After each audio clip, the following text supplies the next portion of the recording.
The Kitten. In second grade, we got a cat, Precious. She was calico. Half her face was black, the other half tan. Her body was a mix of black and vibrant orange. She was beautiful. Maybe a touch feral to match our family. Precious loved to hunt.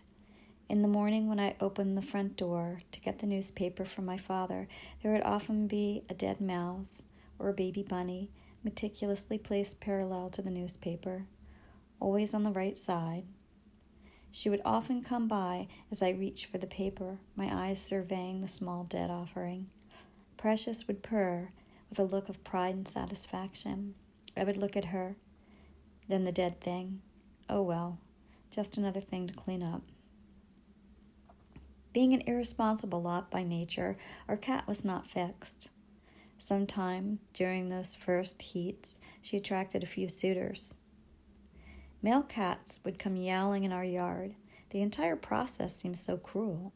The male cats fighting each other, they seemed more interested in their battle with each other than with Precious.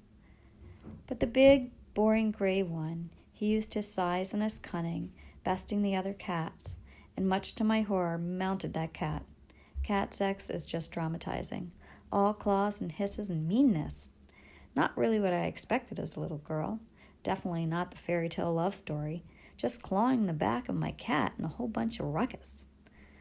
The kittens were born in my sister's room. We found them and the cat in the closet. They were wet and small. They looked so blind and helpless. They made high-pitched little mews. Precious would pick them up by the scruff of their neck and move them. This also seemed cruel. Her teeth were sharp. I could testify to that, having often been on the bitten end of that mouth. But she was a good mom. We played with the kittens endlessly. 2 found immediate homes, but not the gray one. The gray one sat in my lap every time I sat down. It would toddle over to me and plop itself down. It followed me endlessly, especially after its siblings had left, and Precious went back to hunting. Me and the gray cat, like a little shadow. It was always at my heels. Then when I sat plop in the lap, I felt feline, like a little cat mama. He slept with me every night. He would roam around my body, purring, trying to settle in. I would pet his soft, small body. I loved him. Then he would do the funniest thing. He would toddle his soft, pudgy kitten body to the top of my head and knead. I would giggle convulsively, his sharp little nails on my scalp, getting tangled in my hair. He made a little nest. The result was that every morning I woke up with this atrocious nest of hair on top of my head. But I liked it. I liked him sleeping on my head. I liked the little fur hat. I became accustomed to it. Every night when I went to bed, the cat came with me, and I just began to place him on my head, like a hat, as I fell asleep smiling and looking at my Holly Hobby wallpaper. I had something of my very own to love. In a family of tumult and chaos, I had my very own piece of softness. I had a little warm sense of security. I was loved and needed. I was a kitten mother, a good kitten mother. I knew this because the kitten followed me everywhere. I was good at something, and I had a hat.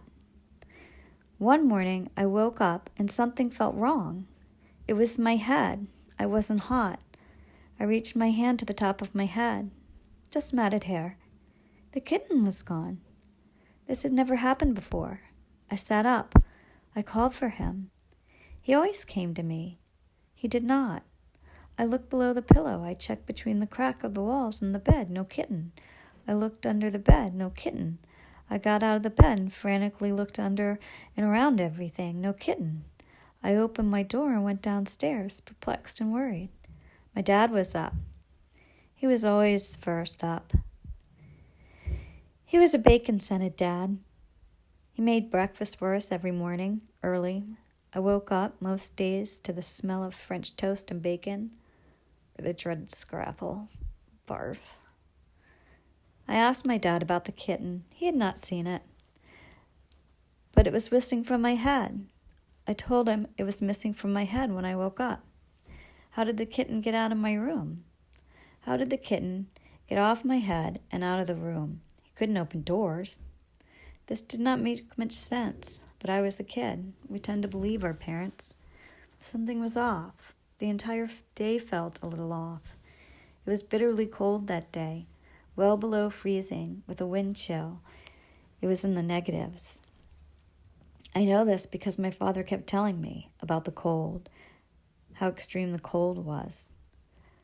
I called for the kitten. He did not come. I looked. I called and called and called. Finally, my father, annoyed, said he remembered that the kitten had run out of the house when he let the cat out. Funny, how did the kitten get out of my room? Could he squeeze under my door? My dad just looked at me blankly. Why did he just suddenly remember that? It was cold out, he said. My kitten mother instincts kicked in. I had to go on a search and rescue. I put on my coat and boots and went out into the yard. I called and called. He always came. He was always at my heels, the kitten. Where was he? My father called me in. He made me put on 3 coats. It was so cold, miserable cold, Korea cold. I looked for hours, calling. My voice got hoarse. My little tears froze on my cheeks. My father called me in. He made me eat. I didn't want to. It was cold. My kitten would be cold. Your kitten will be fine, he said. I went out again, and he made me put on extra socks. I called and cried for hours. No one was out. It was frigid. I called for hours. He made me come in. He made me cocoa with marshmallows. From dawn to dusk, I called for that kitten, my dad periodically calling me in, always talking about the cold, the extreme cold. I never found the kitten. I fell asleep with no cat hat. I was alone again. I had nothing to be good at. I was a bad kitten mom. Somehow, my kitten had gotten away, mysteriously evaporated. I was a horrible little person, reckless, unlovable, bad. Years later, maybe 30 or so, my dad suddenly brought up the cold day. He talked about that cold again. That cold had somehow gotten a hold of him. I could feel it. He told me that he had woke up early. He came into my room. He took the kitten off my head. It was probably before 6 a.m. He was careful not to wake me when he took the kitten. Then he drove until he found a house that looked similar to ours. He got out of the car. He walked up to the front door with the kitten.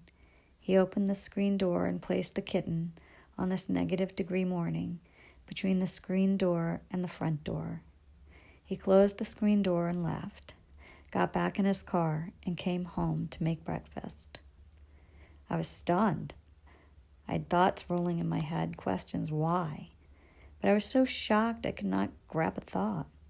I just stood there, stunned and feeling sick. Surely, the kitten had frozen to death. He had come into my room and taken what I loved, off of my head no less, and set it out to die in front of another person's house. Maybe it was the cold, Korea cold, a sense of waking up and thinking feelings don't exist and something has to die. I had thought of that kitten often. Had it left because I was just inadequate, incapable of caring for his little life? How did it just disappear? But truth is stranger than fiction in a world where the tender feelings of a little girl are just padded with more coats, irrelevant, hidden, not to be seen. And kittens are set out to die for a logic that only makes sense to a man that feels the bitter breeze of another time, where a thief will come in the middle of the night and steal what you love most.